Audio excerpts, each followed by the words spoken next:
Dear friends, कैसे हैं आप सब। मुझे पूरी उम्मीद है कि आप लोग अच्छे नहीं बल्कि बहुत अच्छे होंगे। फ्रेंड्स, आज का वीडियो स्टार्ट करने से पहले मैं आपसे एक बात कहना चाहती हूँ।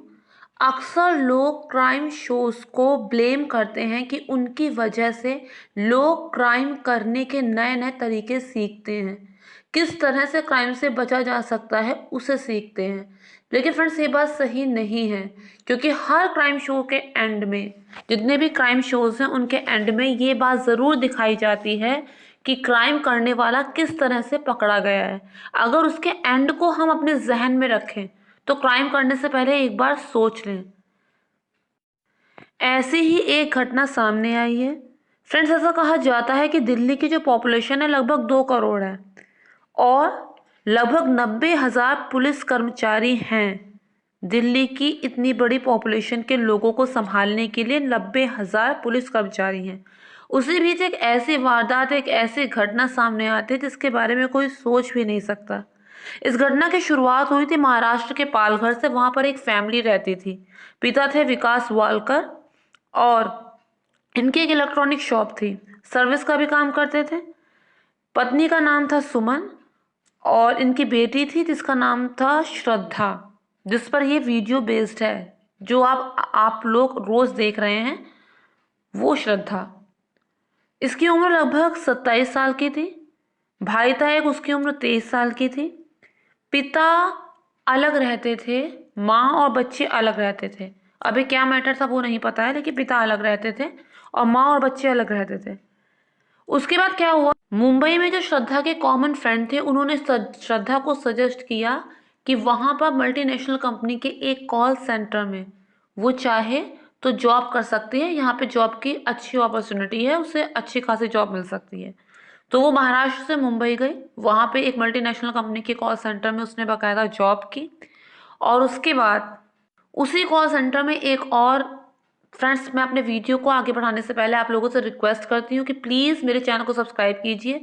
ये रेड कलर में जो सब्सक्राइब लिखा हुआ है इस पर क्लिक कीजिए, बेल आइकन को प्रेस कीजिए ताकि मेरे नेक्स्ट आने वाले वीडियोस आप लोग देख सकें। तो फ्रेंड्स, जैसा कि मैंने आपको बताया कि वो उसी कॉल सेंटर में एक आफ्ताब नाम का लड़का था। ये फोटो आप देख रहे हैं, ये आफ्ताब की फोटो है। 8-9 महीने से इन दोनों के बीच में पहले केवल बातचीत हुई।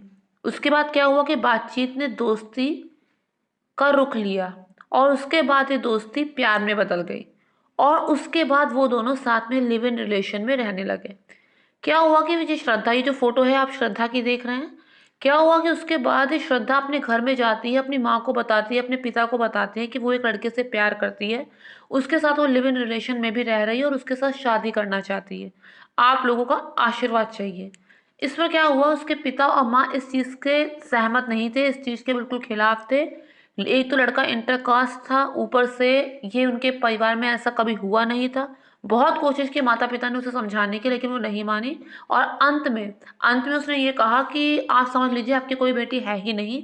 और इतना कहकर वो वापस मुंबई अपने सारा सामान लेके वापस मुंबई वो आ गई। मुंबई में उसके साथ वो लिव इन रिलेशन में रह रही थी और मुंबई के मलाडा में वो रहती थी एक किराए के कमरे में और लिव इन रिलेशन में इसके साथ रह रही थी। 2019 में वो अपने माता पिता से गुस्सा होकर आई थी और उसके बाद वो अपने माता पिता से बात नहीं करती थी। लेकिन माँ तो माँ होती है, माँ उसे फ़ोन करती और उसे समझाने की कोशिश करती कि बेटा वापस आ जाओ, ये सब चीज़ें छोड़ दो, बेटा वापस आ जाओ, ये सब चीज़ें छोड़ दो।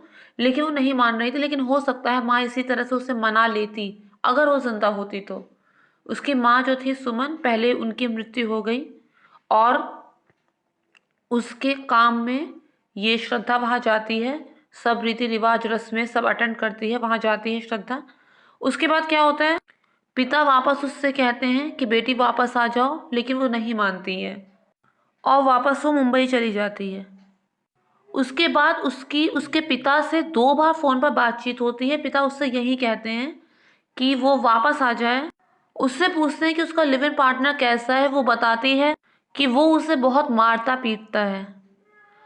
पिता उसे फिर से कहते हैं कि बेटी ये सब छोड़ दो, वापस आ जाओ। लेकिन वो अपने पिता की बात को नज़रअंदाज कर देती है और वो अपने पिताजी से भी बात करना बंद कर देती है। उसके बाद उसके पिता और भाई उसके कॉमन फ्रेंड्स जो मुंबई में थे उनसे उनकी खैरियत पूछते हैं। बेटे की खैरियत का पता पिता को उसके दोस्तों के द्वारा चलता रहता है। जिसकी वजह से वो ये सोचते हैं कि उनकी बेटी जैसी भी है खुश है, और वो ये सोच के अपने मन में संतोष कर लेते हैं। लेकिन फिर उसके बाद कुछ ऐसी घटनाएं घटती हैं जो सबको अंदर तक झकझोर कर रख देती हैं।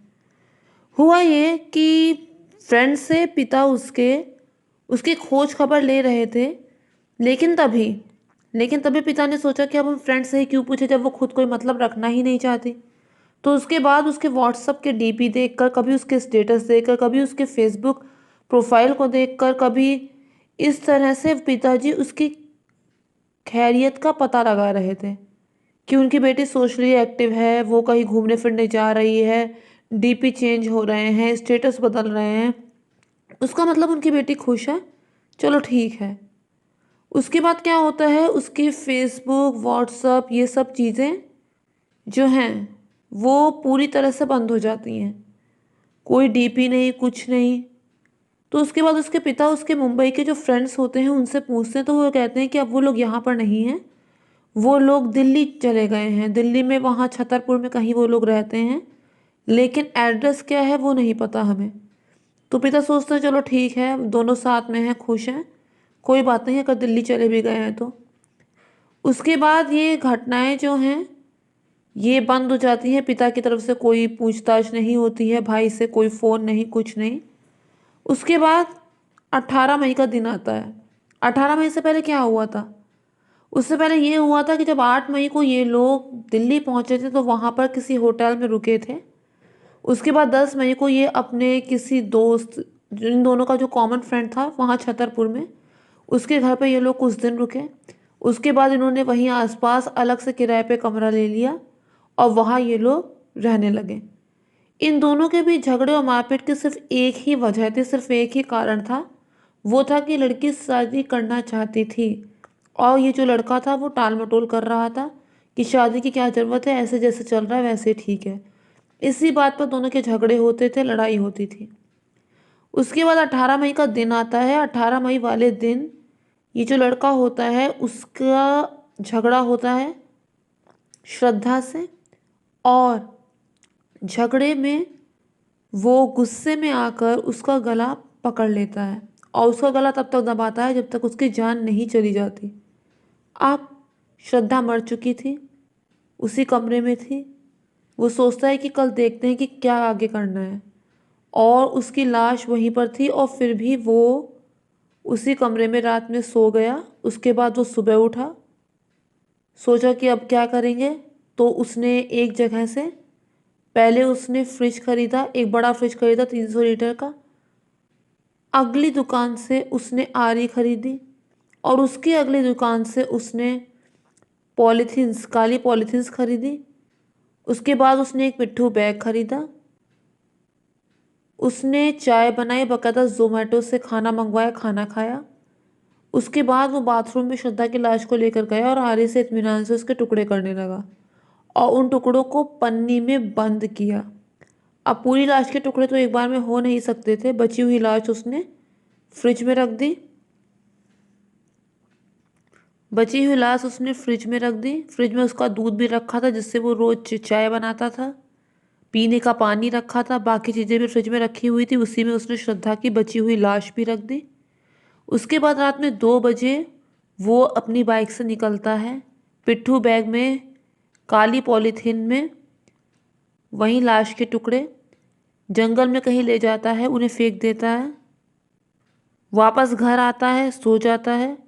फिर अगले दिन सुबह उठता है, चाय बनाता है, उसी फ्रिज से दूध निकाल के जोमेटो से खाना मंगवाता है, खाना खाता है। रात में फिर वो 2 बजे निकल जाता है। उससे पहले वो बाथरूम में ले जाकर फिर से बची हुई लाश के टुकड़े करता है, काली पॉलीथीन में भरता है, फिर एक नई जगह, सुनसान जगह ढूंढता है, वहाँ पे जाके वो टुकड़े उछाल देता है। इस तरह से ये सिलसिला चलता रहता है। ये सिलसिला कुल 18 दिन तक चलता है और 5 जून को वो आखिरी किश्त यानी आखिरी पॉलीथीन फेंक देता है। उसके बाद इत्मीनान से वो उसी घर में, उसी एड्रेस में रहता है। उसके रूटीन में इसका कोई प्रभाव नहीं पड़ा होता है। अब 2 ढाई महीने इस घटना को बीत जाते हैं। तब क्या होता है कि श्रद्धा का कोई फ्रेंड श्रद्धा के भाई को फ़ोन करता है कि 2 ढाई महीने हो गए हैं। पहले दूसरे तीसरे दिन तक तो श्रद्धा से बात हो ही जाती थी, लेकिन 2 ढाई महीने से उसका फ़ोन बंद आ रहा है, क्या कोई दिक्कत की बात तो नहीं है। उसके बाद उसका भाई जो होता है वो घबरा जाता है, वो उसके पिता को बताता है। पिता मुंबई में जो उनके दोस्त होते हैं उनसे पता करने की कोशिश करते हैं। वो दोस्त भी एक ही जवाब देते हैं कि 2 ढाई महीने से उसका फ़ोन स्विच ऑफ है, हमारी भी कोई बात नहीं हो पा रही है, हमें भी नहीं पता है कि कहाँ पर है। पिता डर जाता है, उसे लगता है कहीं उसकी बेटी के साथ कोई अनहोनी ना हो गई हो। वो वही महाराष्ट्र में कंप्लेन दर्ज करवाता है, लेकिन पुलिस वाले कहते हैं कि ये यहाँ का केस नहीं है, ये दिल्ली का केस है। तो वो केस दिल्ली ट्रांसफ़र हो जाता है। वहाँ दिल्ली जाकर वो सब बातें बताता है।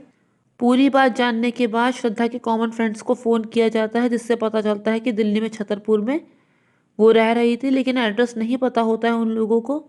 तो उस लड़के की फ़ोन के लोकेशन से, क्योंकि उसका फ़ोन चालू था, उन लोगों को उस लड़के का एड्रेस पता चल जाता है। वो लड़का वहीं पर उनको मिलता है।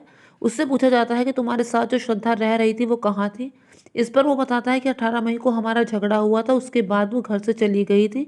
मैंने उसको बार बार फ़ोन करने की भी कोशिश की, लेकिन उसका कोई रिस्पॉन्स नहीं आया। मुझे भी नहीं पता कि वो कहाँ है।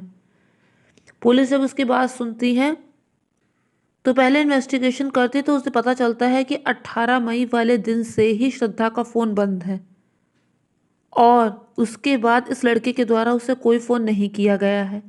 तो फिर ये बात ही कैसे कह रहा है कि उसे फ़ोन किया गया था।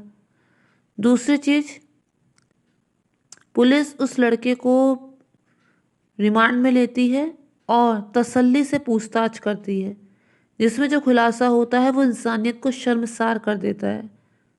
वो लड़का सब कुछ उगल देता है।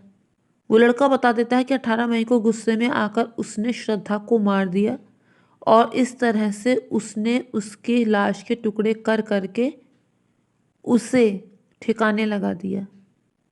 कुल 35 टुकड़े उसने श्रद्धा की लाश के किए होते हैं। कहीं कहीं इस बात का भी खुलासा हुआ है, कहीं कहीं ये वाली बात भी उभर कर सामने आई है कि श्रद्धा को मारने के अगले दिन से ही वो दूसरी लड़कियों के साथ डेटिंग भी कर रहा था। बाकायदा उसने दूसरी लड़कियों को घर पर भी बुलाया है। पुलिस इस मामले में भी जांच कर रही है कि कहीं किसी दूसरी लड़की के चक्कर में तो उसने श्रद्धा का खून नहीं कर दिया। वो बाथरूम में श्रद्धा की लाश के टुकड़े करता था, बाथरूम में पानी डाल के सब खून वून साफ करता था।